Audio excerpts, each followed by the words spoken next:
Whenever They're on, we're on. we're on. Yeah, now we can start. Good evening, everyone. Welcome to the January 12th Committee of the Whole meeting. I'll be your chair this evening, Councillor Peter McKenna. And we'll start with our land acknowledgement. On January 12th, we acknowledge that this sacred land on which Smiths Falls is now located has been the site of human activity for over 10,000 years and is rich in Indigenous history. This land is the ancestral and unceded territory of the Algonquin Anishinaabe Nation. We're grateful to the Algonquin ancestors who cared for the land and water in order that we might meet here today. We're also grateful to the Algonquin people for their contribution in the making of the Rideau Canal, which runs through Smiths Falls. We're mindful of broken covenants and the need to reconcile with all our relations. Together, may we care for this land and each other, drawing on our strength of mutual history of nation building through peace and friendship, being mindful of generations to come. So I call the meeting to order at 5:02, and I have a recommended motion that the January 12th, 2026 Committee of the Whole meeting agenda be approved as circulated. Moved by Councillor Robinson, seconded by Councillor Miller. Any further discussion on the agenda? All in favor? That's carried. Thank you. Any disclosure, pecuniary interest, or conflict of interest, the general nature thereof. Councillor Miller. Thank you, Mr. Chair. I have to declare conflict of interest on item 6.1. My employer's applying for a community grant. Thank you very much. The minutes will note that. With that in mind, we'll move on to approval of the minutes. So the minutes of the December 1st, 2025, and the minutes of December 8th, 2025, Committee of the Whole meetings be approved as circulated. Moved by Councillor Brennan, seconded by Councillor Quinn. Any further discussion on the minutes? Hearing none, all in favor? Those minutes, that motion passed. Thank you. Really excited to have our 2026 grant delegates here. First of all, thank you to all of you for the work you do in our community and for the other grant. As you know, there's another group of grant recipients, but their amount was smaller, so they aren't invited at this point to come in and talk to us. But that being said, all of the grant applicants, whether you're successful or not, we really do appreciate the work you do in helping make Smiths Falls the wonderful community it is. As we go forward, this is a very relaxed atmosphere. We're friendly people up here. We're going to ask you to stay to 5 minutes. I get unfriendly if you start to go beyond 5 minutes, but generally it's we just want to hear your story. We very much appreciate the work you do. And we're going to start off with the Rural FASD Support Network. If you hear this, you're getting to your 5 minute and I'll yank you off. So welcome. So start with introductions, please. Thank you very much, Council. It's great to be back here again. As I think most of you probably know, I'm Rob Moore. I currently serve as the chair for Rural FASD. I have with us here as well Jane Stoddard, who's currently working as the manager. In terms of the theme for our presentation for tonight, I would actually describe this as return on investment. So part of this is going to be looking at what the grant application that you so graciously gave us last year, what we've been able to do with that, and where we hope to be able to go next year in terms of some of those things. So first slide. So last year, this is a little bit of just a financial statement in terms of where we're at right now. Last year with your grant application, we were able to partner that with enough fundraising. As you know, you guys contribute 50%. We come up with 50% in some other area. We were able to achieve that through our fundraising and through a couple key investors. It was through that money that we were then able to partner with Jinaway-Dagonuck Village and hire Jane Stoddard as the manager for both them and us. We're extremely excited to have that partnership, obviously, with them from that Indigenous lens versus our lens as well. From there, because of that infrastructure we have in place, we were then able to apply for our Trillium Seed grant has ending this year. So we were applying for a Trillium Grow grant. We were successful in achieving that. And so we are now looking at $125,000 for this year, the following year, and the year after that. The parts that we're probably most excited about when we actually sat down and looked at our budget and where those expenses are going, 100% of it staying in the town of Smith Falls. We're hiring local people. We're using resources here within town of Smith Falls and so on. So that's the part that we're certainly most excited about from there. The main one that we want to talk about in terms of what we're doing moving forward, though, next slide, is our Red Shoe Run. We see our Red Shoe Run as really being our showcase event moving forward in terms of FASD awareness. We had the very first one here, as you know, here in Lower Reach Park this past June. We had over 750 people in attendance. That was primarily driven by the fact that we had all 7 local schools send their grade 4, 5, 6 students in attendance with that. A couple side notes on that. The first one that I was told, I don't know if it's true or not, but I was told it was actually the first time that both school boards have came together in an event in over 10 years. So the fact that we were able to achieve that speaks a little bit to the partnerships that we have in place right now. As through that event as well, though, it wasn't just the 2 school boards. We also had the Smith Falls Police that were there. They had a booth set up. We had Kids Inclusive, I guess our old Lynn, whatever you call them now. I don't know what they are anymore, but they were also in attendance. Our public health unit was there in attendance doing some information around FASD prevention and so on. And then the last thing was Cooperators Insurance and the Garden Market were able to provide us with a lunch that we were able to give to all of those students. And that was free of charge to everyone that was in attendance. And then finally, our accessibility committee actually had 4 folks that joined in as well. And we were able to have some really cool conversations along those lines. And so we really see that as an event that we can continue to grow moving forward. One thing that we've identified is the province of Ontario has actually listed 6 organizations as providing FASD resources in the area. That actually includes ConnectWell, and we've already started some partnerships there. We have an employee that's actually being shared between them and us from a peer mentoring standpoint. The other areas is Language Express here in town, as well as Crow is the second one. And then the third one is the Healthy Babies, Healthy Children unit out of the public health unit. So we're actually having direct conversations with them to see if they'll join us for this upcoming event. Again, really just to bring those social services in the area and that awareness piece for everybody. The other part in terms of investment, though, that might not be quite as obvious, and I'm going to go to my third slide at this point, is, as I mentioned before, through this funding, we're now partnering with ConnectWell for their peer mentor in terms of Shannon Butt. But the other one that I want to really bring out is because of this event, our local MPP, John Jordan, invited us to go to Queen's Park and speak about what we did here in Smith Falls on this particular event. We did that this past October 23rd. We had over 40 MPPs in attendance for the reception that we had afterwards. I'm not going to let any cats out of the bag, but I'm simply going to say that there was 2 or 3 really, really exciting conversations that happened during our time there. I think the one that I'm most excited about, though, was the conversation around the Ministry of Community, Children and Support Services looking at expanding their FASD resources to not just children, but on to adults as well. They've actually done some work, some necessary work in order to achieve that to happen. So we're hoping, we'll see, but we're hoping sometime over the next year, we're going to hear that local residents are going to get even more support as a result of this.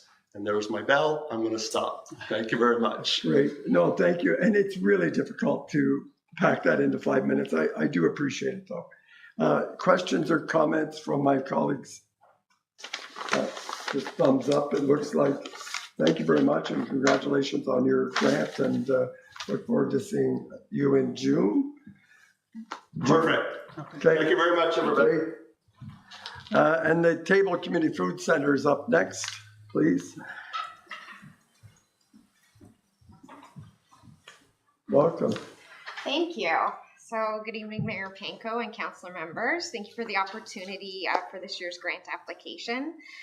Before I get into questions, I'm just going to provide a little bit of a brief overview of what we accomplished in 2025. So over the past year, we hosted a successful Sens alumni fundraising game, supported and took part in a 2-day Spirit of the Drum powwow, welcomed and supported the student policing initiative, participated and supported in DBA events, including spring and winter pop-up opportunities, and lent support to the road closure coverage for the bike night.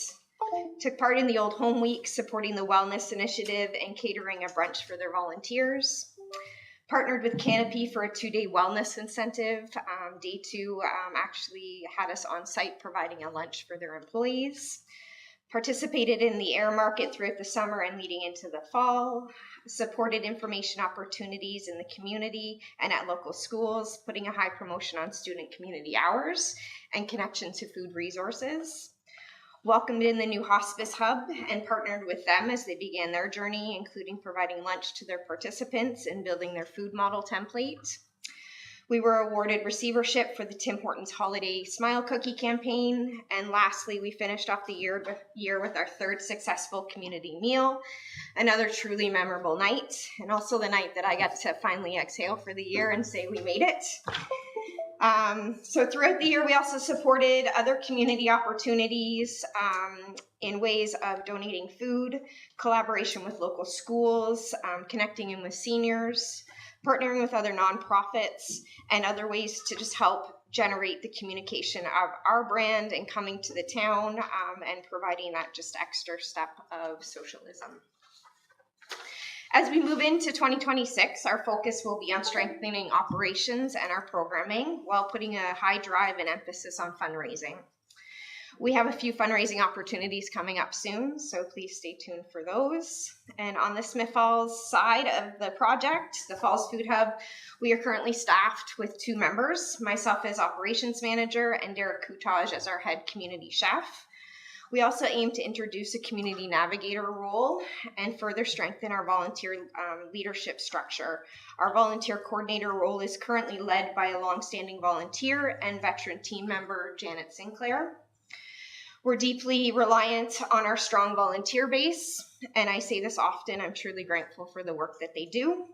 We would not be as present or impactful with the community if they weren't out there doing some of the hard work for us.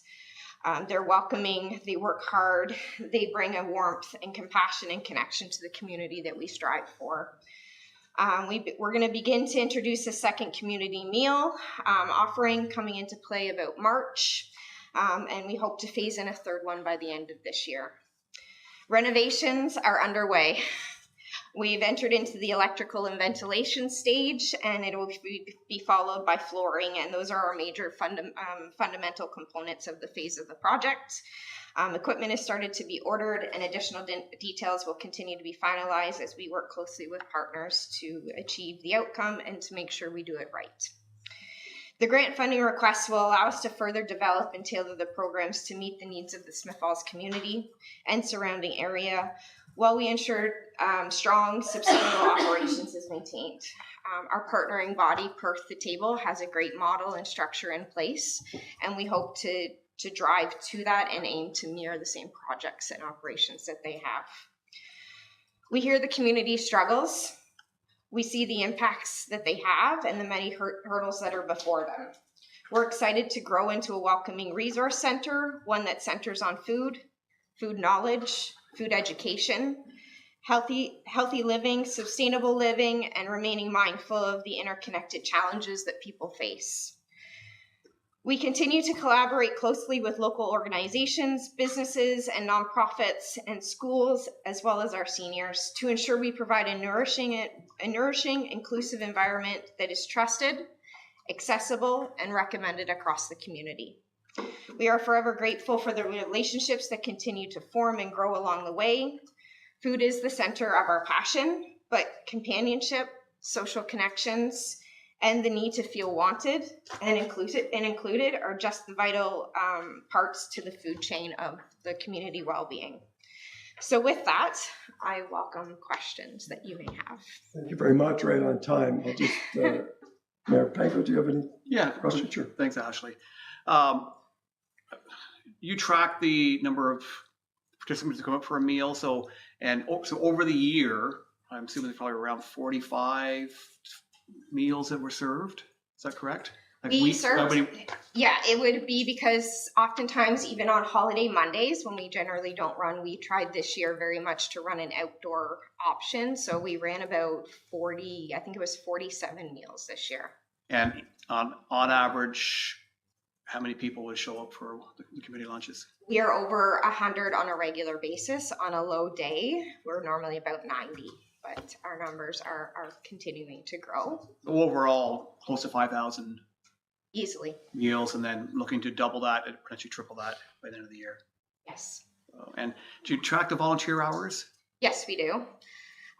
It's probably close to 6,000 hours that these people put in for us. Like it's crazy the work that they do. Again, being only 2 staffed on the St. Paul side, and the demand being so prominent, we very much rely on the people that we have. But they do some great work. They have great conversations, and they lead our brand with dignity and pride. So. And final one, could you just mention Duncan J? Because I know the students who. Yeah, so we have Duncan J, and we look to hopefully introduce other schools as we get into our new location. But Duncan J has just been always there at our door. But we have Duncan J come on a bi-weekly basis, and they're students of about 4, a group of 4, and they come in and they serve our meals, our lunches every day. And from time, even at the community meal, they'll come in and do the same thing, serve or clean up. But it allows just that community engagement. That reminder that we are all humans, and that it's at a great capacity, whether it's younger age, older ages, families, seniors. You need to learn how to talk to people. Just even simply saying hello. I'm teaching that to my oldest. Simply just saying hello opens the gates for them to be able to talk to you. So it's we need to get back to that world that we lost a little bit, and we do a great job of it at Mondays and any event that we enter into. So Well, thank you very much. thank you. Councillor Quinn? Do you have a timeline when you hope to have the new space open? We are currently sitting at a May date. I say that because we did a little bit of restructuring into the floor schematic. So once we get through that electrical, that ventilation in the floor, I hope to see us move our timeline up a little bit as we've positioned a lot of our equipment just to be plug-in opposed to installation. So I'm positive that we will be before the summer. As I tell many people, I haven't found that magic wand, because if I had it, it would be poof, our doors would be open. But again, as I said, we want to make sure that we're doing this right. We are working with a building that has never had a commercial kitchen, or a kitchen at that. And it isn't just your household kitchen that we're building. So we want to make sure that it's right and it will be great. Chef Derek has continued to express how clean and how open and how welcoming that space will be. So we are certainly just as excited as the public and the community will be when we are able to physically open the doors. Thank you very much. We're going to move on. Thanks very much and good luck in 2026. Thank you. Cornerstone Landing is up next. I think Allie Holiday's probably going to lead us off. Welcome. Can I go? Yes, please. Perfect, great. Hi, everyone. My name is Ellie Halliday. I'm the manager of Cornerstone Landing Youth Services. Thank you very much for having us. Next slide. I'm going to try and, keep it quick. I've got my timer here. Just a quick overview of who we are. So for those who don't know, Cornerstone Landing Youth Services, we're a not-for-profit here in Lanark County and Smith Falls, and we work with youth 16 to 24 who are at risk of or who are experiencing homelessness. And we do this through 2 different ways, using evidence-based best practices. We do housing first outreach, so working with the youth where they are, how they need it, and what they need. And then we also have a transitional house. Thanks. These are just a couple quotes of some of the things that these have said about us. Next slide. So what we do, so I put a little star beside all of the things that we are requesting funding for. So we work from an intensive case management approach, and we work with youth to support them with what they need to find housing and maintain that stable housing. So whether that looks like income supports, education supports, employment supports, basic need, hygiene supplies, transportation, we kind of do it all. And so we do that through the rent supplements, basic needs, community referrals, wraparound support, and really looking at that no wrong door approach. So with the idea being that a youth will call us if they are in need, and we will support them in kind of whatever way they need that support. I like to think of it kind of as like a buffet of options. So whatever that youth feels they need to maintain their housing or find housing, that's what we will do. Next slide. So we really try and work from an evidence-based best practice approach. So looking at, what works across the country and what works specifically in rural communities, because I think that's really different to note that rural communities are different than urban centers. And yes, we have homelessness here in our rural communities as well. And so really looking at that youth-centered support, there's a lot of stigma and YIMBY around, or NIMBYism around homelessness, specifically in rural communities. You tend to know everybody, right? So it's hard to go to Ontario Works and get supports if it's your aunt who works at Ontario Works, or it's hard to, pitch a tent outside of Shoppers if your aunts and your neighbors and your cousins and all those people are going to walk by. So really looking at trying to support the youth and empower them to make choices that are going to work for them in a way that's going to work for them. There's no point in telling a youth to do something if it's not going to work for them and they're not going to follow through. So really grounded in that kind of, harm reduction, trauma-informed approach. Next slide. So just for those who don't know, Housing First for Youth, it is kind of the #1 way to end homelessness. It's been proven. Finland's ended homelessness. They've almost ended homelessness in Norway and lots of other countries through a Housing First approach. So the idea being that there's no preconditions. Everybody has a right to a house and everybody deserves a house and a home. And so trying to do that through youth choice, youth voice, and self-determination, and also that positive youth development. So really just respecting the youth and, not telling them what they need to do, but really trying to build their self-confidence to make good choices for themselves. So doing that wraparound supports and that individual client-driven work, but also looking at social inclusion and community integration, which is, I think, a really great point of what Cornerstone Landing does, is not only are we going to the youth to meet them where they are to meet their needs, but we're also trying to incorporate them and bring them into the community so that they feel comfortable in their community, whether that means going to a coffee shop to get a coffee, whether that means partaking in gym, going to a gym class, or an art class, or whatever it may be, really trying to create a community for them to connect. And so we do that also through different kind of food programs and young moms programs, as well as, like I mentioned, the arts and fun kind of stuff. Next slide. Yeah, so these are kind of the different programs that we're running. So again, I've starred the programs that we're really looking to get supported through funding through the town of Smith Falls. So our home starts here. That's really that intensive case management. So that's where we offer financial literacy, trusteeship, budgeting, basic needs supplies, transportation, apartment viewings, connecting them to different kind of rent supplements that they may be eligible for, looking at different kind of applications for supports for low income, whether that's through your Hydro and your LEAP, through Enbridge and all those kinds of things as well. But we also, again, like I said, do that community inclusion piece. And so that's, kind of looking at other ways to support youth to meet their needs. Sometimes the youth that we work with, they are, very vulnerable youth. And, sometimes they get, for Christmas, all they get is shampoo and conditioner. And that's not fun for everybody. So for example, this winter we did about 85 Christmas bags, and, we try and stock them with those hygiene supplies, but also with, the fun stuff, the chocolates and the gift cards and, slippers and lip glosses and lip chops and all those kinds of things to really make the youth feel proud to live in this town and be a part of this town and feel connected. Next, oops, there's my alarm. Next slide. Mine has about 30 seconds. Oh, I love 40 that. seconds. And then I just want to kind of throw out some really quick stats. So since 2016, rural homelessness in Canada has gone up by 150%, which is crazy. And when you look at local data, that pretty much matches true. When you look at the Lanark County by name list, youth homelessness has gone up 334%. We served over 100 youth in 2025, and not only are we serving more youth, but we're serving them for longer periods of time. So I did mention we work to find youth housing, but we also stick with them so they don't just get housed and then see you later, best of luck. We stay with them pretty much until they say, hey, you know what, I don't need you anymore. And so sometimes we work with youth for 7 years, sometimes we work with them for 3 months, but really making sure that they stay housed, because that, you know, everybody needs an adult in their life to help and support them with. Next slide.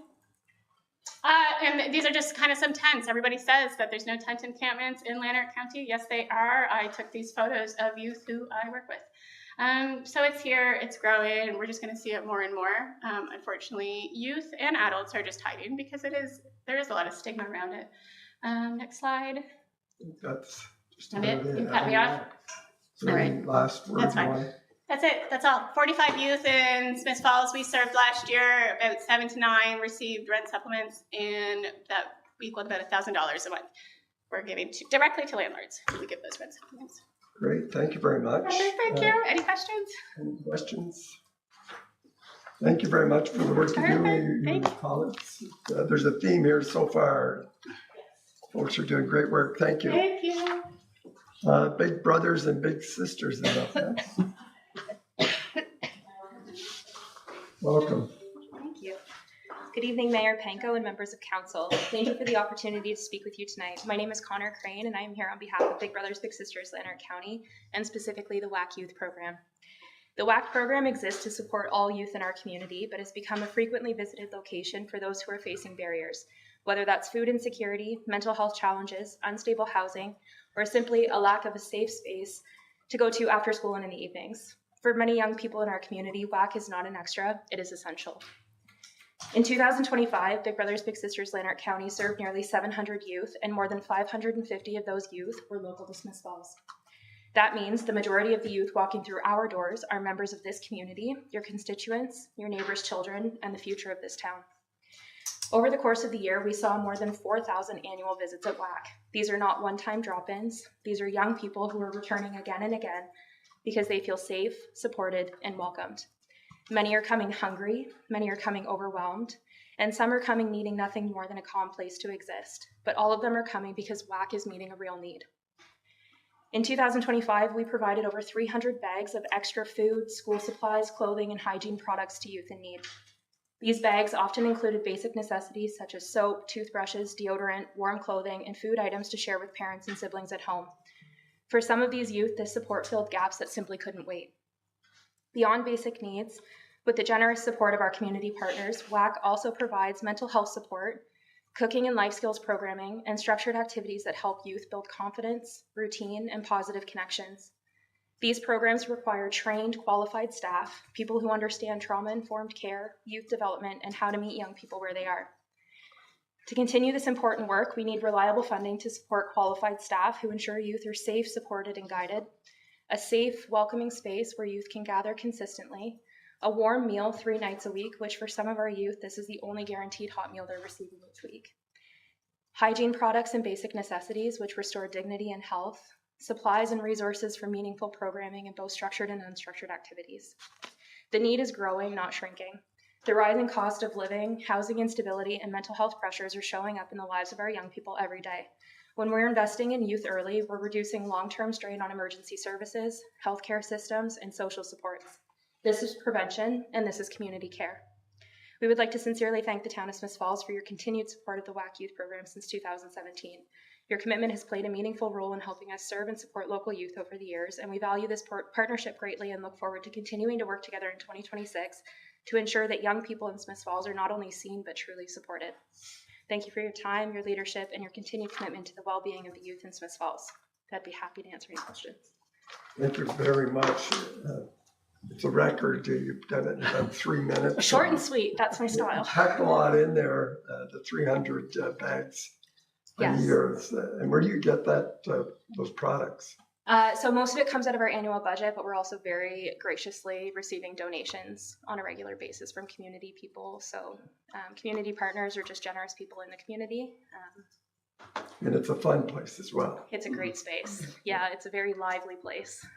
Any other comments or questions, Mayor Panko?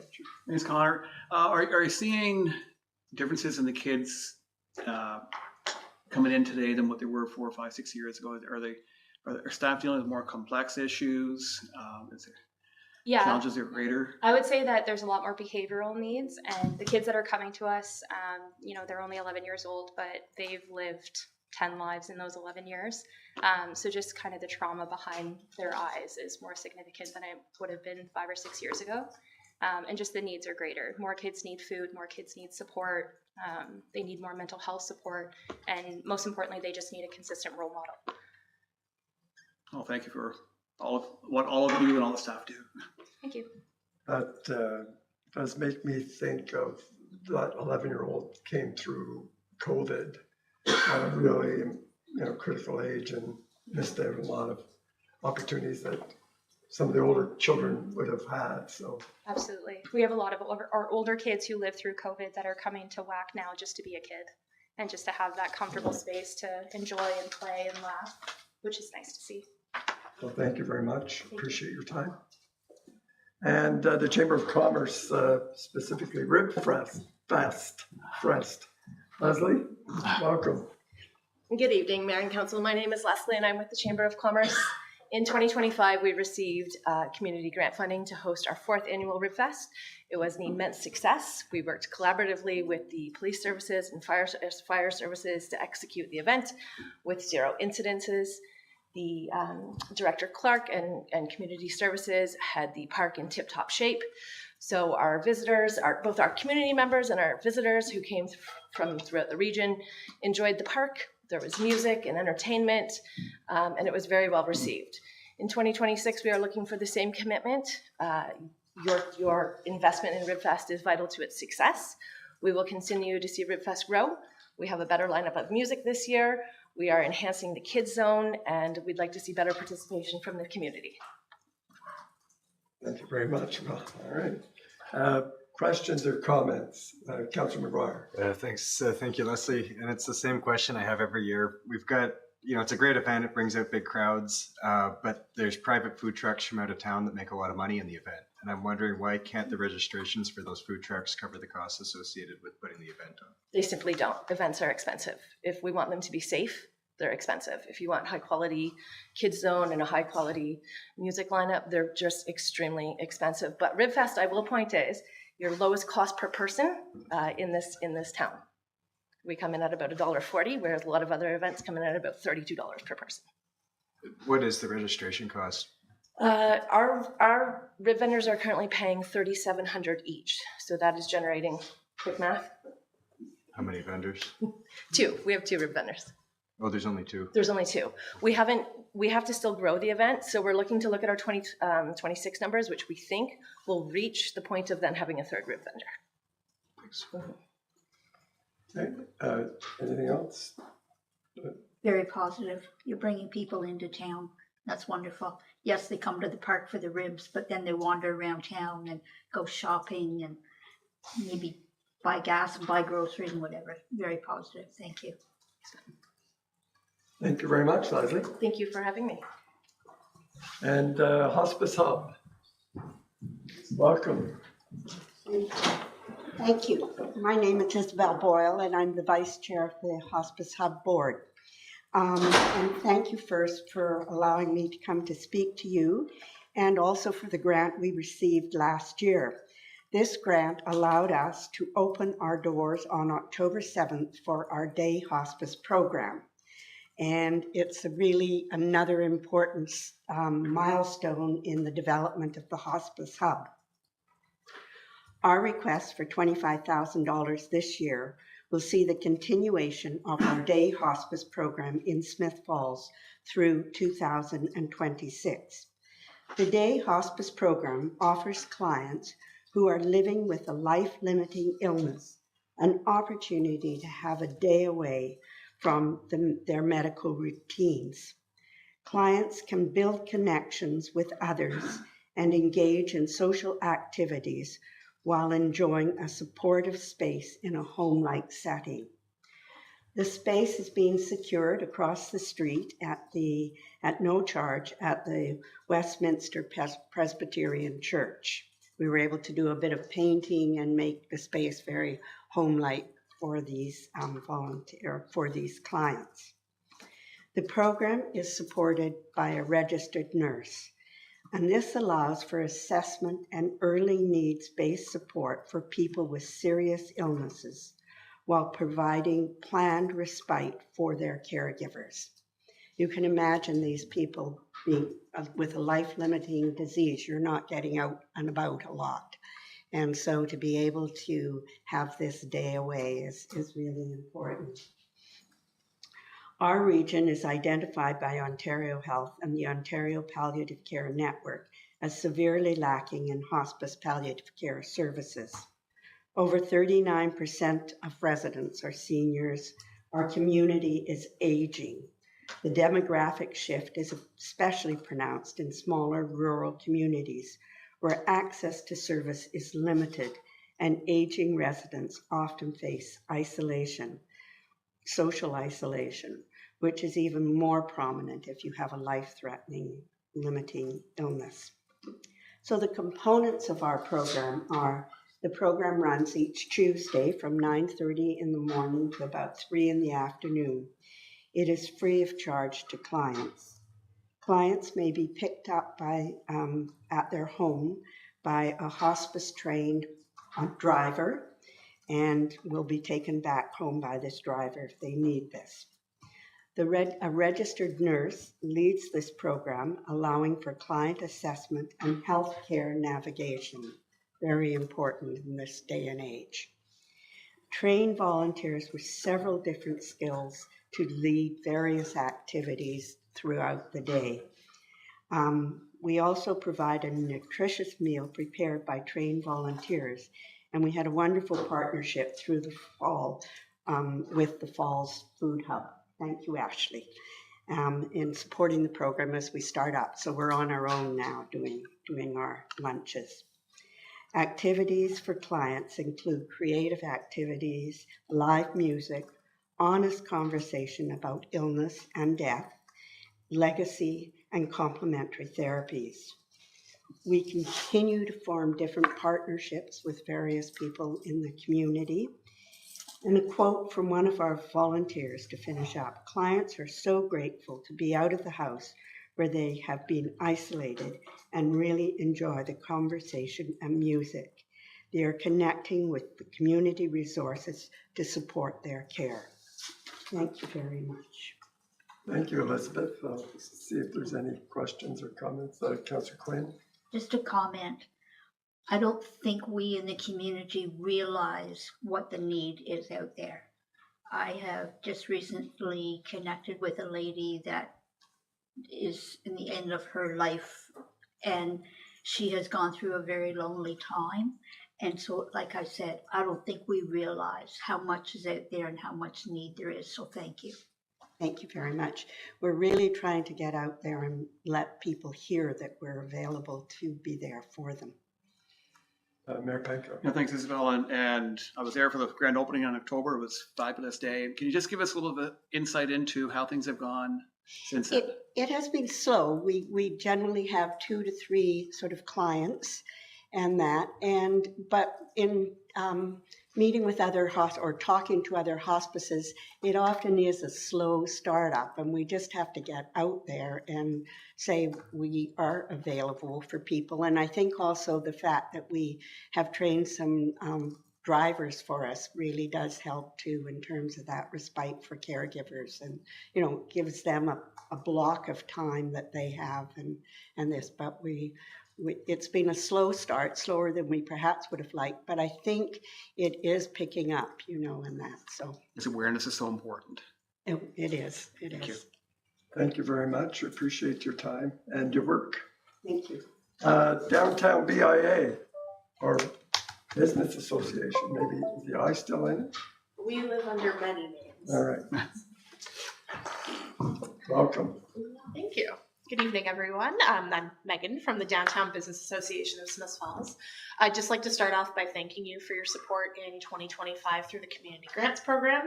In 2025, Community Grants supported our night market, our Twilight Tuesday, which became our bike night event, the summer music series, summer social, Celebration, Mystic Market, and Cookie Crawl, as well as all of the additional marketing that went towards that. Kristen was here in November and she talked about how successful our year was. We finished our events in 2025 since then, and I'm excited to report that it continued to be successful. We welcomed so many community members to our downtown core, introduced them to our businesses, as well as welcoming so many tourists into town through these programs. Next slide, please. So, with that being said, in 2026, our support requests focus on our night market again, as well as a return of our incredible bike night series, the Cookie Crawl, and a fall weekend, which is a culmination of two signature events, our Celebration and Mystic Market, as well as adding potentially a soapbox derby or additional fall festivities to that. Next slide, please. With this, the community grant would fund and support marketing initiatives through social media advertisements, radio campaigns, print advertisements, temporary signage for events, as well as programming and production costs, and assistance with administrative costs in recognizing our volunteers, as well as event insurance. So in 2025, I would say the DBA had a banner year. It was what we dubbed the year we learned a lot of things. We tried new things in 2025 that we've never attempted before personally or as a DBA. When reaching out to other DBAs, they have never attempted them before. And I'd say we were pretty successful in our endeavors. We welcomed the community out to the downtown. We bolstered our community support of our downtown. We bolstered tourism in our downtown, as well as throughout town in general. And we welcome new passive tourists to town. Many of our businesses have seen these people return since and become regular patrons of Smiths Falls businesses. And as the DBA, that is our goal ultimately, is to promote a vibrant business community in our downtown, to provide it or to promote it as a vibrant area to celebrate and to live. So with that being said, I'd like to thank you for your consideration and your time for the community grant in 2026. And do you have any questions for me? Thanks, Megan. Questions or comments? Certainly, I made it to 3 of the 4 bike nights, and they were so much fun. But I thought about those thousands of people going back to wherever they came from and saying, what a great night we had in Smiths Falls. They did. And the branding alone is just wonderful, great publicity. Thank you. I'm very personally, bike nights are near and dear to my heart. I'm originally from Kitchener, Ontario. I'm not born and raised in Smiths Falls. And my family ran across many people who took the drive up to Smiths Falls for bike nights and then returned home and said how great it was. And there's no relation or ties to them. So great coincidences and good reviews. But we're excited to return bike nights to the downtown again. We had such great support from all of our community partners. The town of Smiths Falls, of course, was incredible. The Smiths Falls Police Department helped make sure that it was a safe and prosperous event. The Smiths Falls Fire Department was outstanding. Rick, thank you. I know you're not here tonight. The Fire Association as well. We couldn't have done it without everyone's support.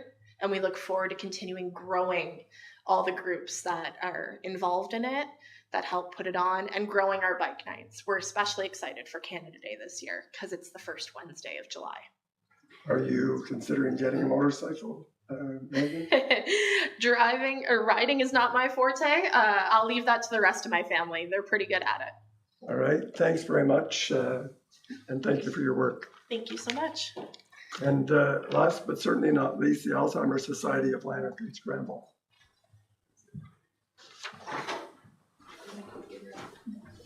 Welcome. Thank you. All right, last but not least, good evening, Mayor and Council and staff. Thanks for permitting myself and all of our organizations for presenting tonight. I know I personally have learned a lot about what's coming up this year. I'll be making some calls. My name is Sarah Kavanaugh. I'm the Fund Development and Communications Coordinator coordinator for the Lanark Leeds Granville Alzheimer's Society. I'm joined tonight by our executive director, Melinda Coleman, here for moral support. We're here to talk about a new program we want to launch in Smiths Falls. I've prepared a little bit of a slide to show. I know you're short on time, so you can read through it, and I'm happy to answer any questions. But essentially, the program's around Smiths Falls leading the way in rural dementia care and prevention. So this program, which we've named Heart Song, is the first pilot program that we're going to develop in our new dementia health hub, which we're hoping to open here in Smiths Falls in April. It is a program designed to enhance social connection, emotional well-being, and cognitive engagement for seniors in rural Lanark, Leeds, and Grenville. So the program goals are to enhance all of those connections, the emotional well-being, specifically for rural seniors in our area. Music therapy is designed to improve mood, memory, and self-expression through structured music activities, and to build community connections through shared creative experiences. It encourages lifelong learning and wellness through active participation. Now, research shows that regularly interacting with others helps reduce the risk of developing dementia and experiencing cognitive decline. The Alzheimer's Society of Canada released a landmark study in 2024, which identified 12 modifiable risk factors that reduce people's risk of developing a dementia by 40%. One of those is eliminating social isolation. So specifically an issue in our rural communities. So having an active social life reduces stress, brightens your mood, and keeps your relationships strong. Specifically in Ontario, older adults are at higher risk of experiencing social isolation and loneliness due to predisposing factors that tend to occur more often later in life, such as transitional life events, declines in health or functional mobility, and also the loss of loved ones and friends. So our target group is older adults, age 55 plus in rural communities, and our goal for this first year would be 240 participants, 20 per session. There'd be 12 sessions, once weekly or bi-weekly over 3 or 4 months, and they would involve an hour of interactive music therapy led by a certified music therapist, and then social time and refreshments. So to give you a bit of background about what we do already, last year alone we had 12,000 visits to our day program, which is offered in 5 locations in Lanark, Leeds, Grenville, one of which is here in Smiths Falls. That equated to 72,000 hours of service just in that one program. We also offer overnight weekend respite programs, 600 overnight stays last year in 2 locations, one of which is in Smiths Falls, where we have 3 respite beds. We also offer education, free dementia-friendly communities training, Minds in Motion, which is a physical and mental a program designed to help keep people active in the community. And as we do these programs, we see more and more need for them as our population ages. And also what we're hearing is it's the access to this sort of programming. So living in a rural area, this program is designed not only to address a specific need in music therapy, which isn't being offered, but also allow us to deliver it here in a central location in Lanark, Leeds, and Grenville, but also be able to go out into the community and deliver it in some rural settings. We're looking at places like Jasper, Lombardy, working with community partners to help with transporting people both to our local site and getting our people to these rural locations to meet people where they're at, to build connections in their own neighborhoods. So the ask would help us design this program, pilot it in 2 rural locations, and support the creation, the staffing support, the travel, instruments, the refreshments for the social part. And we believe strongly that this would be an incredible return on investment for the community. It works out to about $104 per senior when you look at the ask versus how many people we would be delivering the program to. So I'm happy to answer any questions you have. Thank you very much, Sarah. You're welcome. Comments or questions? just great programs. I know, I'm sure there's former motorcyclists that have developed dementia, and it would be fun to see them enjoy our downtown bike night if people are interested. So there's connections to all this. There's always connections, yes. And we're always, like I said, I'm very interested to see what everybody else is doing. One of our mandates is to really collaborate, and we have been collaborating with a lot of other organizations to deliver services, because it's not just the client we're serving the extended community, the families, the caretakers. When we say there's 12,000 visits, that's just one person, but we're actually supporting probably triple that, because we're supporting their families, their friends, their communities. So Well, if the funding goes through and the program goes through, I'd love to hear the results. absolutely. We'd happy to come back. Thank you very much. Thank you so much. Thank you all very much. You're welcome to stay for the entire meeting, or you can, I know you probably have supper on it somewhere. C.O. Morse, are there any director's reports? Yes, there are indeed two this evening, starting with Mr. Grenke.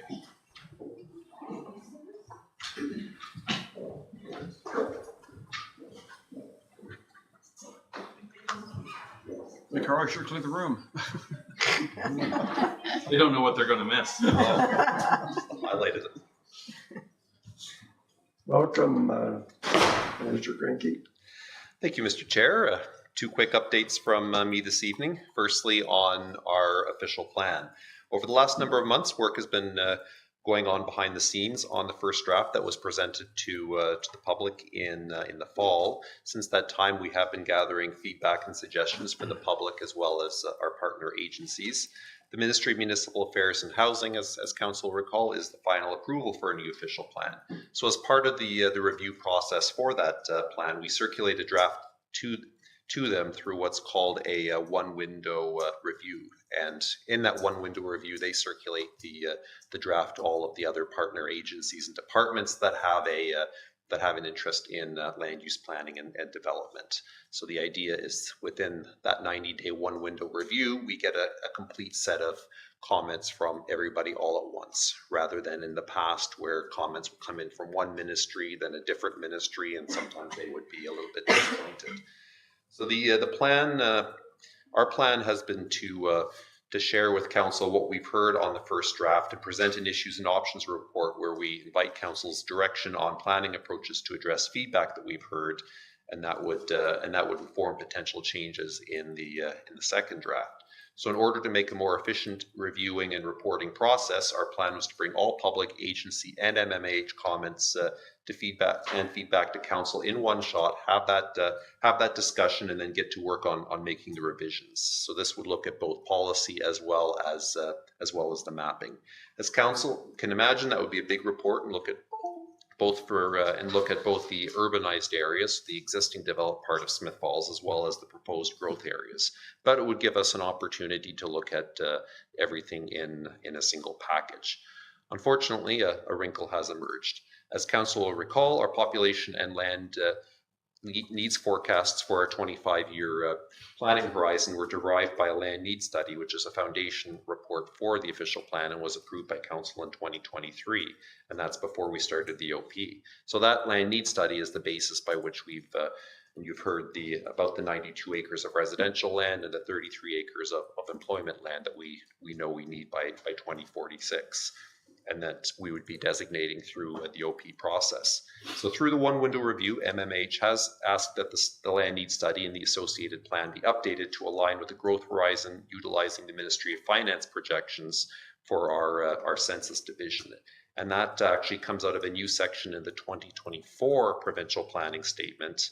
And that new change to the PPS is broadly consistent with the overall direction the province is taking in standardizing some of the planning approaches. So the approved land need study was done in accordance with the in effect 2020 PPS, which was well in play at that point. We didn't know that it was going to be updated quite so soon. Normally, a PPS is sort of a 5 to 10 year period. either way, the new official plan does need to align with all provisions of the provincial planning statement. And unfortunately, we are caught up in a little bit of the timing game, which means that we will need to update the land need study.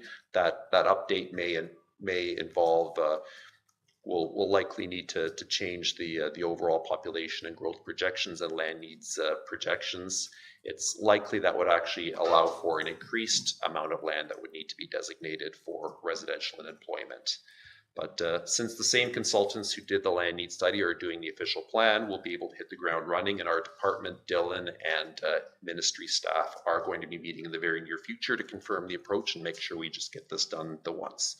So all of this to say is the reporting will be broken into two to keep the process moving. So we'll still proceed in early February with the response and feedback report where we'll present what we've heard from everybody on the policies and the urban designation mapping, and we'll get your feedback in terms of how you want to address that and maybe some tweaks in the next Once the land need study update is done, probably by early March, then we'll follow up with council again, advise of our findings, and sort of have a look at. It'll have the biggest impact on the mapping, such as our growth areas out at on Queen Street and Lawrence Street. So there may be some changes there, and our hope is that the second draft can then be turned around and presented to council and the public for the statutory public meeting. So a number of things do ride on a timely completion of the official plan, as will be noted in the CAO strategic plan update later this evening. So our focus will, of course, be on getting and keeping this process on track. Changing gears, I'd like to also present a very quick update on our climate action efforts. Since Council approved our emission reductions targets in the fall, staff, along with the consultation of the Climate Action Working Group, have been working on a climate action plan, and that comprises milestone 3 of the Partners for Climate Protection program. The action plan will propose a series of actions and initiatives, both community focused as well as works done by the town, and will come accompanied with soft estimates for costing and resourcing and emissions reductions amounts. Council can appreciate it's difficult over a 20-year plan to really get into very finite and defined costing estimates, but we will certainly do our best to kind of help guide some of the long-range planning. So the draft will be publicly released in February, and we'll be doing a round of consultation at that point. So council and our listeners at home are encouraged to keep an eye on that. That concludes my update this evening. Thank you very much. Any questions or comments? I'll ask one. I have two. So I did understand you, but I just want to clarify. We have to use the Treasury Department's projections for population growth. So we're going to update that. But what you've said is we're going to keep going on everything else, and we can plug those numbers in so that we don't lose months of time. We'll plug them in at a later date when we have them. Is that correct? As best as possible, yes. So our expectation is this is going to affect. It'll affect some of the numbers in the OP. It'll likely affect the mapping. We'll probably be looking at redesignating potentially more areas we'll have likely more lands to designate for residential and employment lands, which is a good thing.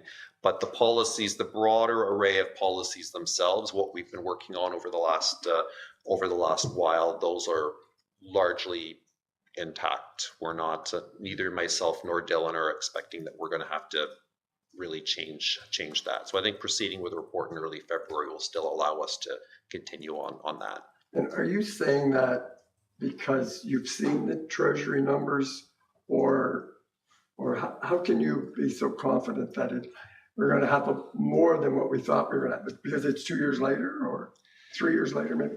The ministry has asked us to adjust the planning horizon through to 2051. So we'll be planning and forecasting for 5 additional years of development. So I think they'll still be looking at the annual basis, which may be probably not exactly the same, but similar to what we looked at for the land need study, but then just applying 5 more years of growth and mapping it accordingly. Okay, that makes sense. Thank you. Any other questions or comments? Appreciate it. Thank you very much. You said there were two. Yes. So the next one is an announcement that we will not be holding a meeting here next week. We'll have enough people away that we won't have quorum remaining to go forward with the meeting. The reason some people will be away is the ROMA, the Rural Ontario Municipal Association Conference. So I'm pleased to announce that we did get one of the delegations we requested. It occurs Tuesday the 20th, and we're meeting with the Parliamentary Assistant to the Minister of Infrastructure. So we'll be talking about the long-term future of the OSIF funding program, and we get about $100,000 a year. It's an important part of our infrastructure funding formula, so we want to talk to the ministry about that formula. So we'll be back, if I may. So we're having a special council meeting this evening because we won't be meeting next week. We have a regular committee of the whole on the 26th. We'll have a fairly large agenda. The budget will loom large as part of that agenda. And we may have a council meeting following the committee meeting, depending on what comes forward. So even though we're missing next week, we're going to make up either this week or the week following.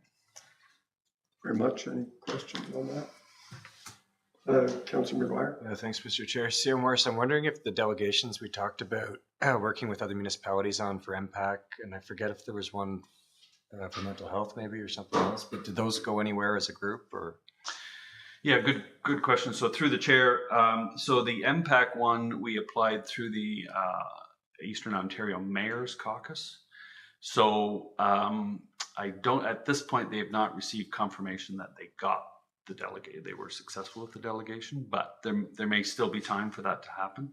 So if we get it, we'll participate in that discussion. And the other one we applied for was that we applied for as the town of Smith Falls was the DCs that no longer apply to long-term care homes. And we've not received confirmation or denial of that request, but certainly that issue extends beyond just Smith Falls. So there are interested parties within the Eastern Ontario Mayor's Caucus that would likely sit in on that discussion if we're. Any committee of the whole consent reports? Do we have any? None? We have a motion to go in camera.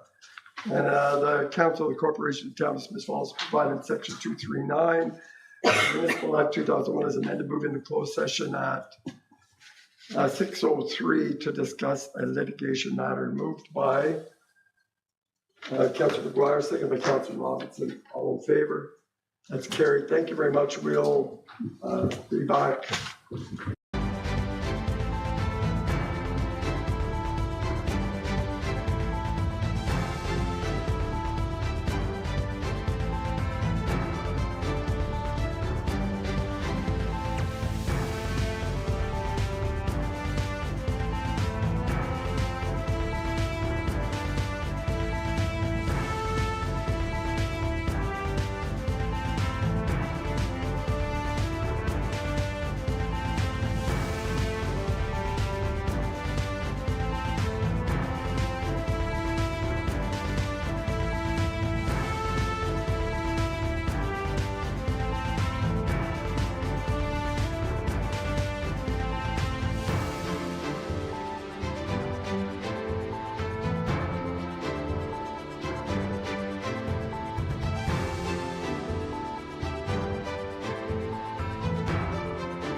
Okay, so Mr. Chair, council has returned.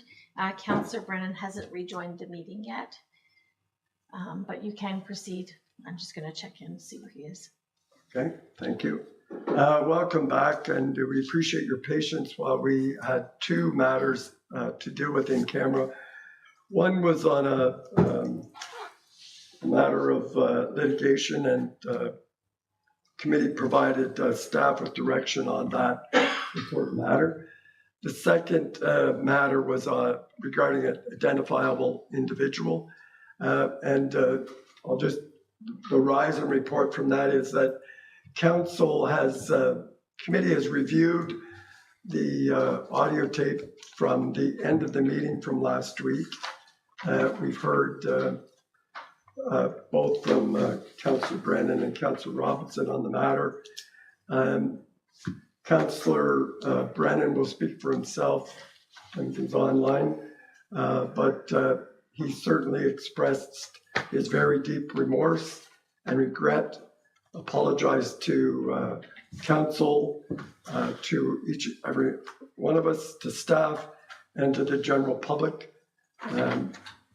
As a result of that review, committee felt that there was a serious breach of the code of conduct. It wasn't denied by either Councillor Brennan or Councillor Robinson. And as a result of that, we're recommending to council that Councillor Brennan be suspended from his duties at the town council for 45 days. He'll be compensated during that time.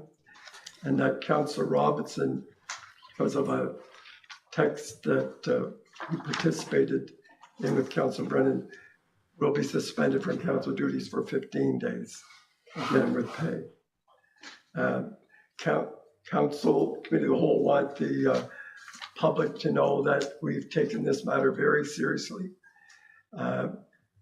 We agree the comments were inexcusable, and we also accepted the apology from Councillor Brennan, and don't doubt his remorse in making those. So that's my rise and report. I'll see if there's any questions or comments on that. Councillor Brennan? Yeah, I apologize to council in council. I apologize to council by email. I apologize to the taxpayers and to my fellow councillors, to staff, and I have no choice but accept council's decision, as we always do at the majority. So very disappointed in myself and frankly embarrassed. So not a good day. Okay, thank you. Before we move on, oh, sorry, Mayor Penco. Yeah, and just add some framing on our code of conduct. Council has agreed, obviously, that there was a breach of the on the general conduct. But essentially, council has the ability to meet, discuss, and determine an outcome of that breach. And so we have done so. And I'm proud that we've collectively had a robust discussion on this. We have an outcome. We received the apologies and acknowledgements that I think both we need to hear and the public need to hear. And now we're prepared to move on and continue to serve the community. Not seeing anything else. Before we move to priority item 10.1, Councillor Robinson has identified conflict of interest that he'd like to bring forward in real time, which is appropriate. Thank you, Mr. Chair. I didn't realize during the community grants program that with the Big Brother discussion that WAC was part of that, and my granddaughter works for WAC, and I should have declared a conflict, so I'm doing it now. Thank you very much. 10.1 is our interim tax bylaw with Director Dowling. And thank you for waiting for us, Director Dowling. Happy to. Thank you through the chair. There's two reports here. The first one is the interim tax levy. It's a housekeeping item. It's a standard procedure that's done at municipalities across Ontario, wherein, and for the public's information, the interim tax bill will be going out the end of October with 2 due dates, one in February, one in April, and it's restricted to an amount which equals 50% of the total levy that was sent to properties in 2025. And that's to get the ball rolling, to get cash in to be able to pay for the expenses. And then until such a time as the budget is passed, the levy for 2026 is calculated. And then the second bill that will be going out with 2 payment dates, that'll be in June, and that will be the adjustment to bring that amount up to the total levy that would be approved through the budget process. But what we're dealing with tonight is the bylaw that allows staff to go ahead and send that interim bylaw out at the end of January, specifies the dates and specifies that it's a 50%. I'd be happy to take any questions. This is pretty standard procedure. I'm seeing nodding heads, so that will come forward to tonight's council for approval. Thank you. And your next one, the temporary borrowing bylaw. And again, through the chair, this is a housekeeping item that's done every year. It allows the town to have money dedicated to have available should there be an emergency situation, kind of like in our personal accounts would be like an overdraft protection. In the time that I'm able to go back and see in the financial system, it's never been used in Smith Falls. But it's there as a safety net. We don't pay any money for the availability of it. It's only if it's ever used. So there is no cost within it. And that's a bylaw that's required by our bank, which is the Royal Bank, to be able to provide that. Thank you. Again, it's pretty standard operating procedure, and I know our acting clerk will have us ready when we get to council later on with those.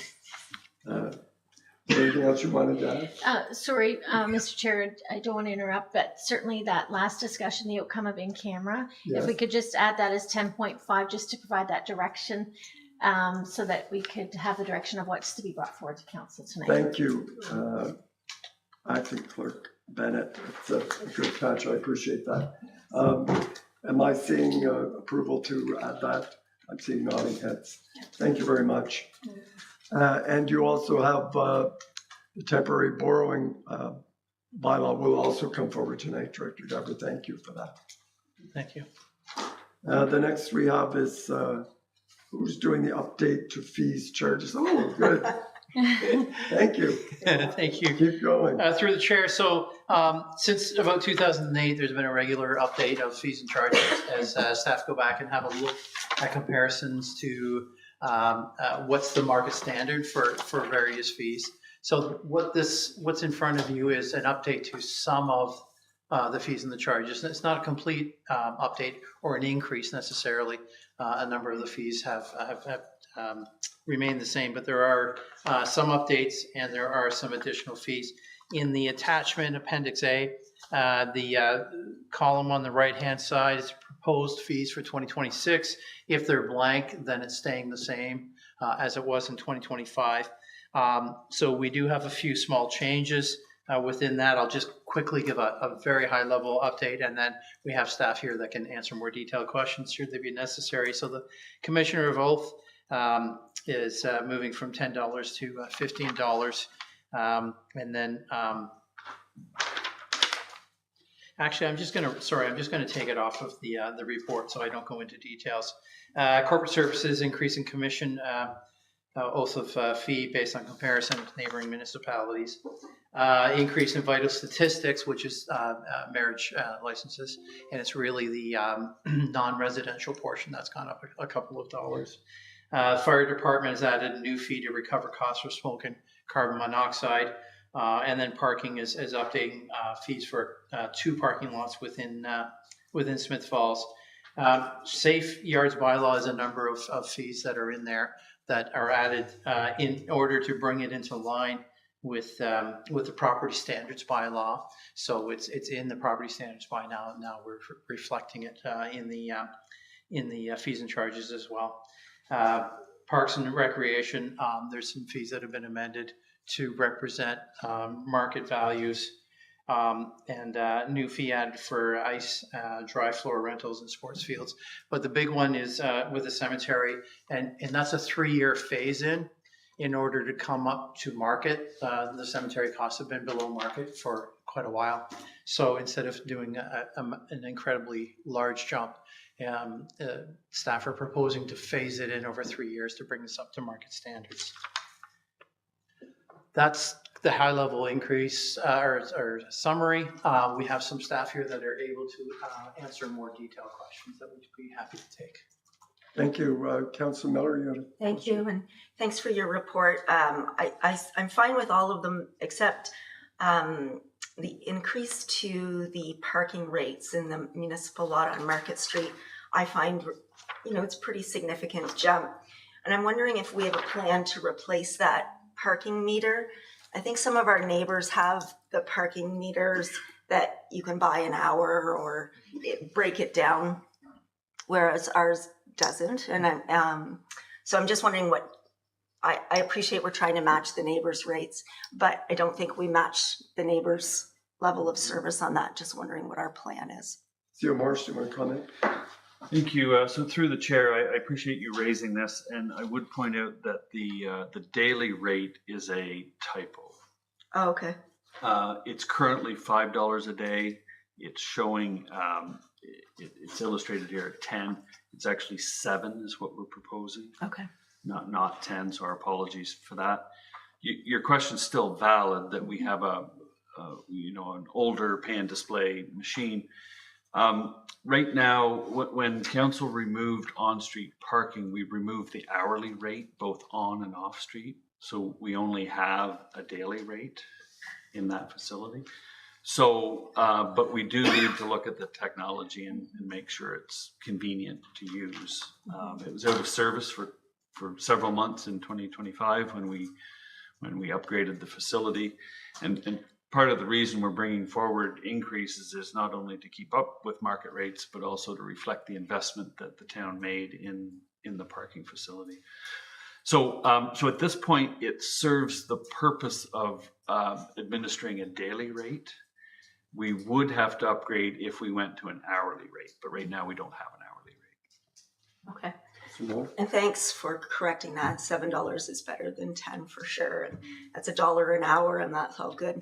I think the other thing that goes through my mind is what I see in that Market Street lot neighborhood is that people then are just parking on the street, and they're parking in front of businesses on Russell Street in particular, and on William and Market. And I don't want to push more people onto the street because that's not good. We need the traffic flowing. So anyway, Mr. Chair, I am okay with the $7, but. Okay, Mayor Penko? And just point of clarification, within the report, the monthly rate shows 35, but it says a day. I assume that's $35 for the month. Oh, yes. You are quite correct. Okay. We'll adjust that. Any other comments or questions on the proposed fee increases? I'm seeing that. I'll take that to mean general support for the changes. I'm looking, yes, okay. Thank you very much, Director Dauber, and Clerk Costello for her work on that. Mr. Chair? Yes, CEO Morris. I think if I may, it's probably worth noting that on the arena side, Director Clark has brought some changes forward, and we've, through the review, we are below market considerably in some areas, and the one that comes to mind specifically is the off-season rate. We were very, very low, and with our facility, it takes an incredible amount of energy and staff time to produce an hour of ice, and we were highly subsidizing it. So, so this is being brought forward, and Director Clark can speak more eloquently than I can about some of the kind of the rationale behind it. But what we're finding is that our net costs to run the facility are increasing, and we need to get those net costs back down. So we think what's being brought forward reflects the demand for ice. We have robust demand for ice. So we think the new proposed rates are fair. There is a new rate. One of them that comes to mind is the morning weekday rate. It's below what we would normally charge, but we also the objective there is to use that ice, get more people using that ice. So it's dead ice. We don't get any money for it now, typically. So that's more of a marketing approach to get more on the ice during weekdays in the morning. So there's a lot in there, but I just wanted to point out kind of the philosophy behind this, and it's to get our net costs of running the facility down to a level that is fair for the taxpayer and, quite frankly, is fair as we approach negotiations for a new cost-sharing arrangement with our municipal partners. Okay, I'm going to go to Councillor McGuire and then Councillor Miller. Thanks, Mr. Chair. My question is for non-hockey people. What's non-off-season ice? Is this the August ice or? Correct. Does that answer the question? So we will be offering August ice this year, but at a different rate, or we'll wait and see if it's booked up, and then how will that work? So if I could, the intention is the preseason allocation period is open now. It's closing at the end of this month, and then we'll take a look at how many hours we have potentially allocated out. We're looking for, as CAO Morris said, it's a significant cost per hour to run in August in particular. So we're looking at a minimum threshold of sales. So we're still sort of finessing what that is. We think we can meet it. We likely won't be open for the whole month, but we would like to be looking at sort of mid-month onwards. So that's our goal. But we have had some pretty good uptake in terms of people making out application for the allocation of August ice. So. Through the chair. Yes. Is it because it's less used in August, or is it because it's warmer outside and it costs more to cool it down? So if I may, both, yeah. And so we have 16 or 17 hours available a day. And so when we do have bulk sales of 6 or 7 hours a day, that's helpful. But there's another 10 hours that aren't sold per day. So, and it can typically an ice hour is about $300 to $350 an hour to operate. In the warmer climates, it's about $650 to $650 an hour to operate. So we are looking at trying to reduce some of those costs. And if I could, just on one other piece, one of the things that's really important to the Community Services Department is access in general, not just about ice hour sales. And so we do have a dead ice rate, and we do have hopefully this morning rate as well, but we're keeping shinny drop-in and public skate drop-in the same. And so I wanted to highlight that. It's $2 for a drop-in. Somebody's been paying in $2 bills, which interestingly enough are not legal tender anymore, but we thank them for the throwback. But we want to make sure that it's cheaper than a can of pop to come to the rink. So that's going to stay static.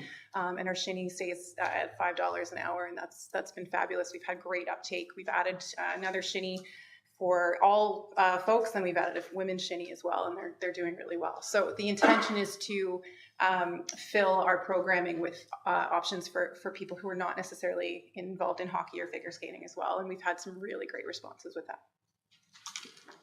Councillor Miller, you wanted to? Thanks for your great work, Director Clark, and for trying to balance all of that. I think that's a great philosophy. So my question, though, is for the hockey folks who are mid-season right now. When I see in the report that these are 2026 rates, have they committed to a current rate that they finished their season with, or how does that work? So great question. If I could, the intention is always to plan for the following season. So the static rates are in play now. It will be August forward for hockey and so on. Okay, my only question is around the community feedback on this, because it's on our agenda tonight. And I know the next couple of council meetings are full. However, I wondered about, and I expect that the consultation was internal. So I don't know what the public might say or what their feedback might be. If I'm not suggesting a formal, but maybe a cooling off period of a week or 2 weeks to hear if there's any feedback from the public before we approved it. Council's supportive, but so that I'm looking to my colleagues to say, do you have any issues with that, rather than approving it tonight? And if I may, anecdotally, and which is not a huge swath of folks, but we have been told that our ice rates are super cheap, which is in direct comparison to what they told me 2 years ago when we moved them up. So we are falling out of market. And so that is one of the reasons actually we're on track to have surpassed our sales from last year. So that's kind of exciting, but we also need to, as costs rise, get some of that back. So again, I'm not suggesting a formal consultation process. Yeah. If people watching or if they read these reports and they like to comment, info at the Smiths Falls, is that what you would suggest? Yeah, info@smithsfalls.ca. Yeah. Okay. And when it comes back, will be the CEO can work it into the budget, into our agenda when it's appropriate. Okay. All right. Thank you. Thank you very much. Last priority item is our strategic plan monitoring program with CEO Morris. Thank you, Mr. Chair. So this comes forward biannually, usually in June and December. We had an abundance of agenda items in December. That's why it's appearing now in January. But the content is similar to what you would have seen in December. There's a lot of information here. There are 35 initiatives. What I would say is that they're largely on track. So I'll keep it really high level given the hour. But of the 35, 12 of them are entirely complete. 19 are in progress at various stages of progress, and we expect all 19 most of the 19 to be finished by the end of this term of council. There are 3 that we have not started because they're dependent on other things being done first, the official plan being the most influential one.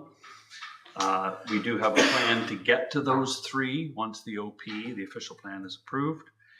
And there's one that's been put on hold that relates to pedestrian movements and opportunities in the Hershey canopy growth area of Hershey Drive. The need for that change was somewhat mitigated by Canopy's consolidation.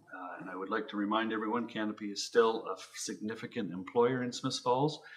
They employ all of their people on the north kind of east side of Hershey Drive. They're not crossing Hershey Drive like they used to.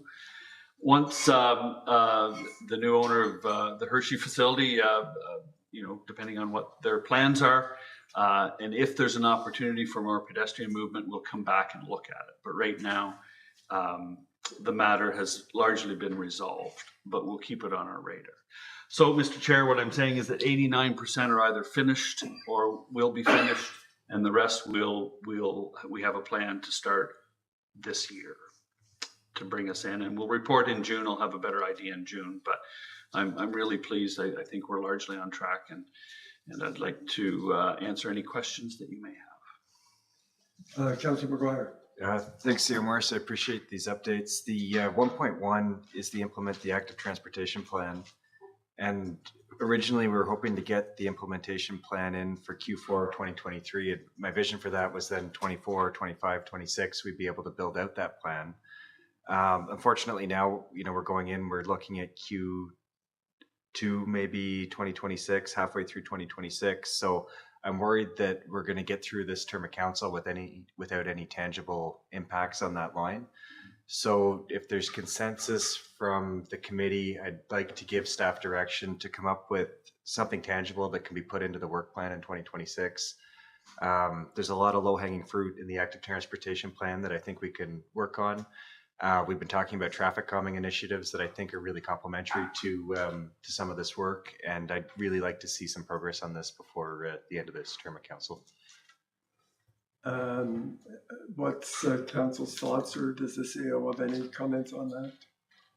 Yeah, I appreciate the observation, and I think this is one of those initiatives that's broad. There are a lot of moving parts, as you know, for those that have looked through the active transportation plan. But in a discussion when we were putting this report together, Director McMunn shared with me that there's been a lot of movement in the plan, in the active transportation plan, we haven't consolidated it into a one report. So that's what he's going to do.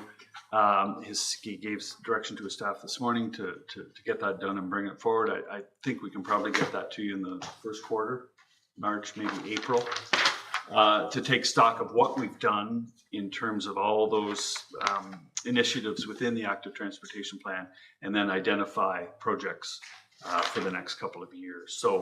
So I appreciate it. It looks like we haven't done anything. We've been implementing. We just need to take stock of what we've done and what's remaining to be done. So I'm pleased to say that we made inroads. The report's going to show that. But I think if we could look, if April was a reasonable target, the first part of the second quarter, I think we can have something to you for discussions, and we can start acting on those that are remaining. But I would stress we've done a lot of the initiatives within the active transportation plan. So it may be that a lot of that low-hanging fruit's already been captured or more. We just won't have that report till April, so hold on to that question. It sounds like, Councillor McGuire. Yeah, I guess I'm thinking directly of, it's been over 4 years now since phase 1 of Beckwith's been complete, and our lanes still don't connect to anything.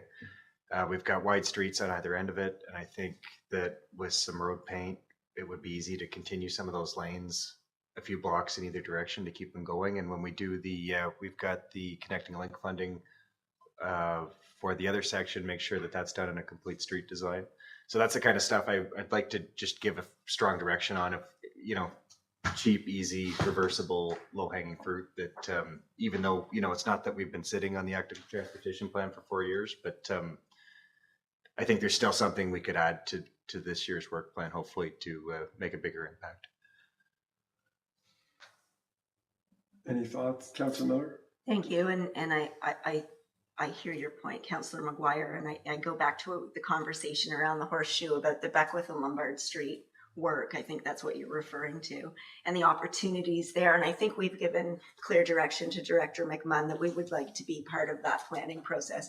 It's a huge intersection for this community, and the potential's endless. And so I'm fine with an update in the first quarter, and I think what you're hearing from us is this is really important, and that's a prime example of low-hanging fruit probably that we could tackle. Mayor Pank. Yeah, I would agree with what's been said. I think reading Councillor McGuire's mind, it's almost the policy perspective, the lens we overlay with future road development, how we continue to make the community safer from a pedestrian and cyclist standpoint. So yeah, so look forward to that coming forward. Sooner is better, obviously, if at all possible. Recognizing we could be lame duck in August. Okay, so we need time to make some decisions. We like to have that done earlier if possible. Thank you.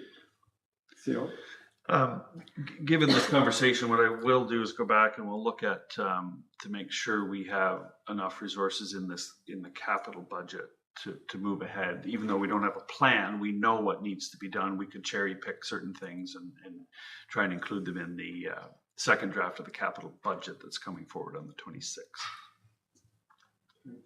So I'm hearing, did you want to add more?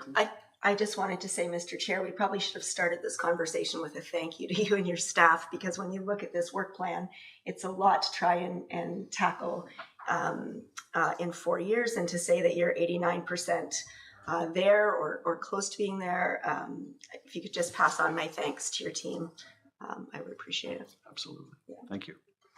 Okay, so the result of that discussion is that there remains passion for all of the relevant initiatives, especially driving safely, and with an emphasis on the active transportation file. And we'll see what's been done and what's planned to be done in a couple of months from staff. Okay. Seeing nothing else on that, we have some any committee report or external organization updates. Sorry, we just need the direction on the wording for the resolution from the outcome from the in-camera that you shared about earlier. Add as a priority item. Added as a priority item. Thank you. It's all good. 10.5. Yes. I gave the Horizon report, which in essence was the direction, but I will, and I don't know if you took notes when I came out and did the Horizon report. I did, yes. I was just going to get you to repeat that, and then council would confirm their support for that to be moved forward. So on the decision. So yeah, okay. Do I need to give the background as well? No, just confirm the, yeah, the decision. Got it. After council reviewed the breach of code of conduct from last week, council is committee is recommending to council that Councillor Brennan face a sanction for his breach of 45 days of council work, and that will be with remuneration. And as the mayor's point, well, I won't go into that. And that Councillor Robinson, as a secondary participant in the breach, is sanctioned of 15 days of council participation. And that's our priority item that will come to council Okay, this evening. thank you. Thank you for confirming that action. Thank you for doing your job very well. Now, any committee, board, or external organization updates? Seeing none, we have two items of correspondence, one from the Niagara region regarding the state of emergency on mental health, homelessness, and addictions, and the second one on from the city of Brockville, concerned about what were proposed reductions in Via Rail service that were withdrawn. However, they're stressing the importance of not reducing the service level along that main corridor between Montreal and Toronto, and Brockville is impacted. Would anyone like to discuss those further? Just as an aside, but about the homelessness letter, I was wondering if we're going to get an update sometime soon from the county on our by name list and where we stand on the homelessness situation in Smith Falls. I think it's been a while, but yeah, usually once a year, not sure. Yeah, I can't remember if we had something in the fall or not, but I will. I'm going there Wednesday night, and I will ask for if the report was within the last few months, I'll have it forwarded.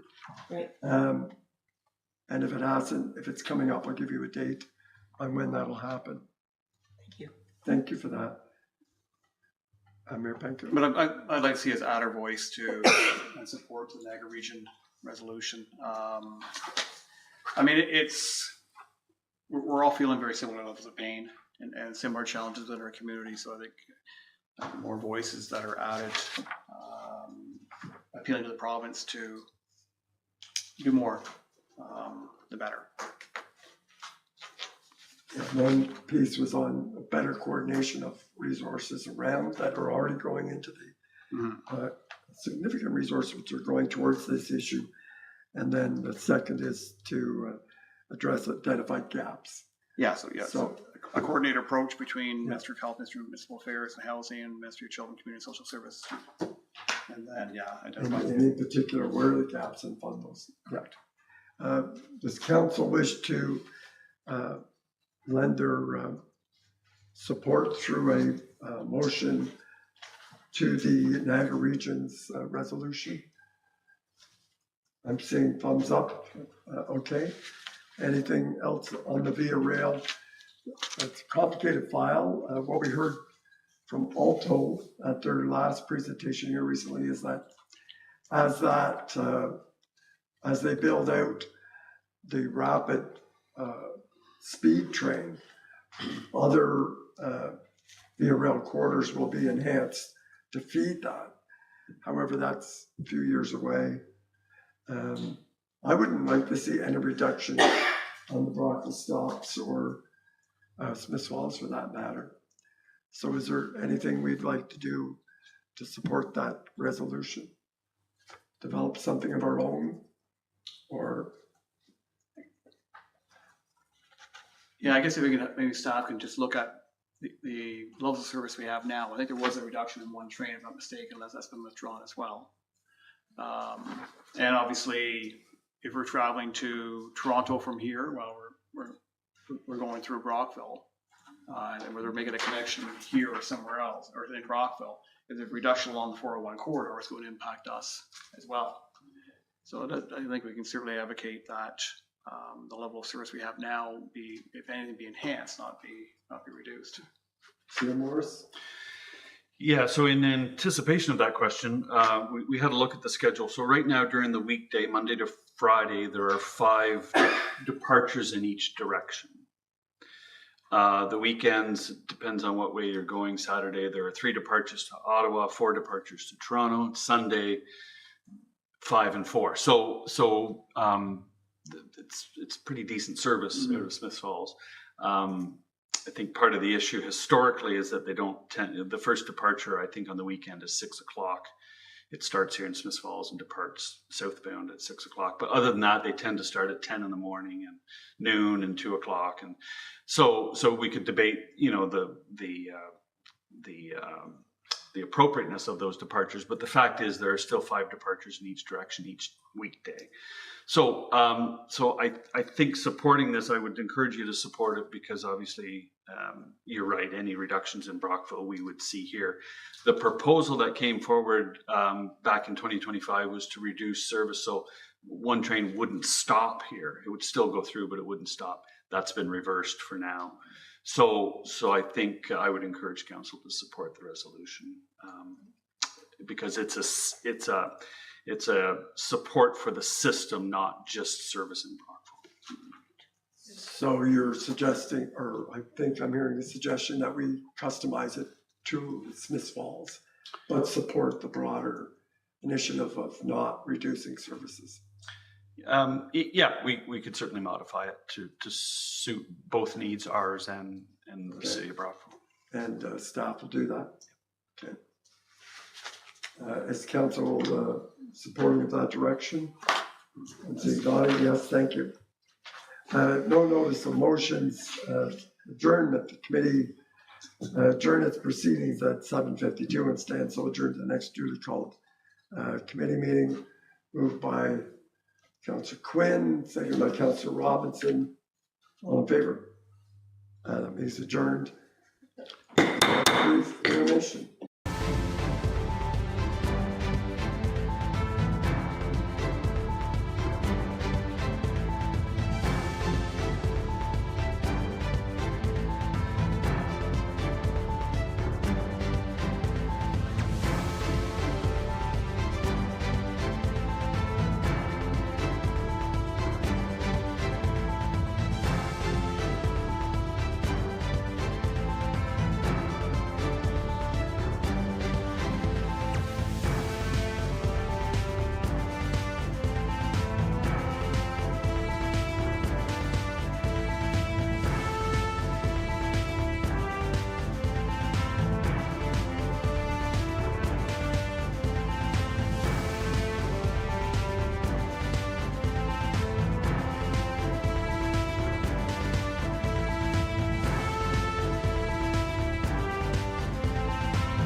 so I did let him know.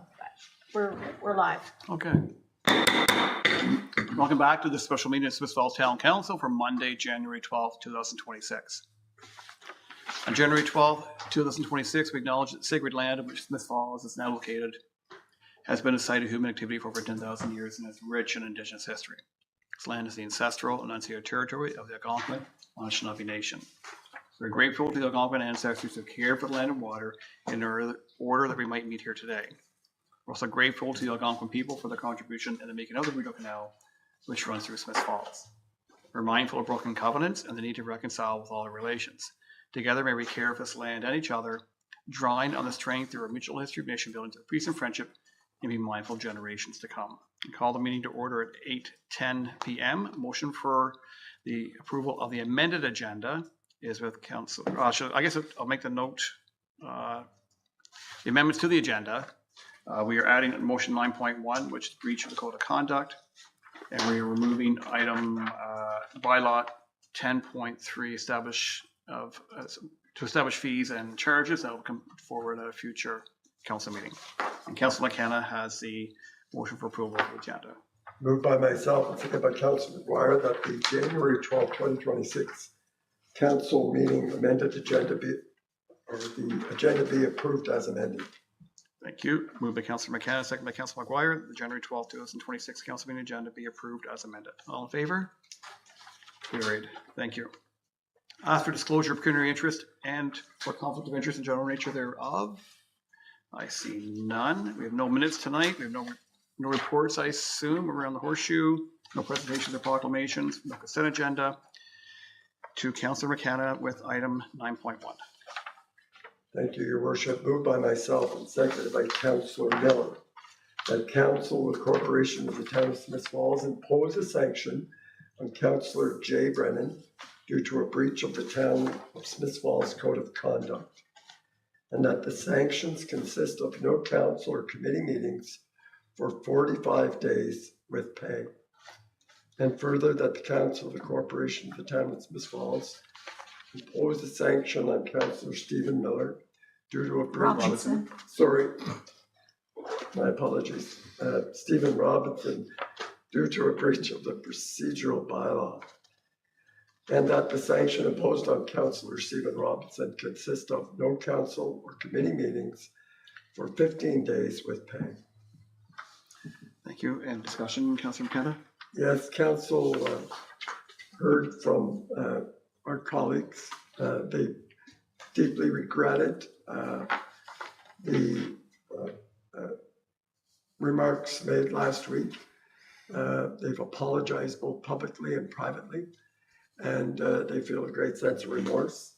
And council has the responsibility to review the code of conduct and decided to move quickly, seeing that the parties involved acknowledged the breach, and council provided fairly significant sanctions.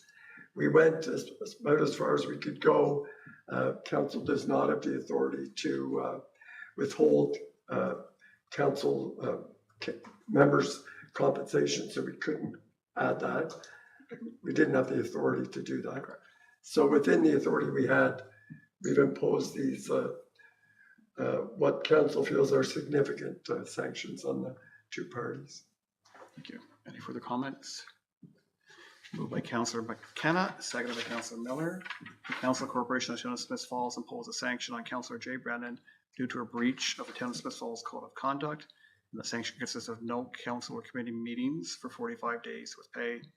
For the Council, the Corporation of the Town of Smith Falls impose a sanction on Councillor Stephen Robinson due to a breach of the procedural bylaw, and that sanction imposed on Councillor Stephen Robinson consists of no council or committee meetings for 15 days with pay. All in favor? Mayor Panko, if I could just speak, I believe there was a typo on that. Although there was a discussion around procedural bylaw, it should have been code of conduct for Councillor Stephen Robinson as well. So my apologies. Yes, okay. Okay, based on the correction from the Deputy Acting Clerk, all in favor again? Carried, thank you. Okay, we have two bylaws. First one is with Councillor Quinn, please. Thank you. Moved by myself, seconded by Councillor Miller, that a bylaw to impose an interim tax levy for the year of 2026 on properties within all tax classes be received and read a first time and taken as read a second time. Thank you. Moved by Councillor Quinn, seconded by Councillor Miller, that a bylaw to impose an interim tax levy for the year 2026 on properties within all tax classes be received and read a first time and taken as read a second time. All in favor? Carried. Discussion, Councillor Quinn? This is something that does happen on a regular basis to keep the town functioning. And the first tax bills come out in February and the second ones come out in April. Thank you. Third reading, please. Moved by myself, seconded by Councillor Miller, that a bylaw to impose an interim tax levy for the year of 2026 on properties within all tax classes be now read a third time and finally passed, signed, sealed, and numbered 10658-2026. Thank you. It is moved by Councillor Quinn and seconded by Councillor Miller that a bylaw to impose an interim tax levy for the year 2026 on properties within all tax classes be now read a third time and finally passed, signed, sealed, and numbered 10658-2026. All in favor? Carried. Thank you. And Councillor Robinson, you have our final piece of business. Thanks, Your Worship.